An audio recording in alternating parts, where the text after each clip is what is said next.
কারণে আমরা আমাদের কর্মে ফিরে যাব। যাই হোক, যে কর্মসূচি পালিত হচ্ছে সেই কর্মসূচির আলোকে আমরা আমাদের 2 দিন কোনো কার্যক্রম ছিল না।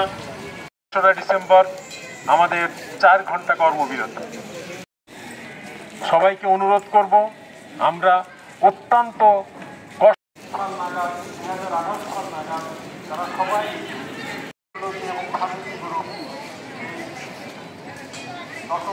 আমি নিশ্চিতভাবে আমাদের অর্থনীতিকে আমি বলতে চাই কর্মে ফিরে যাওয়ার সুযোগ সৃষ্টি করে দিই।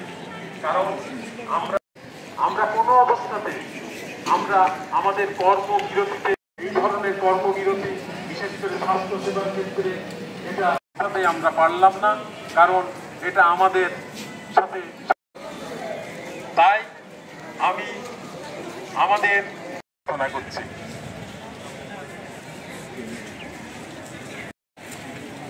আপনারা ইতিমধ্যেই জেনে গেছেন আমরা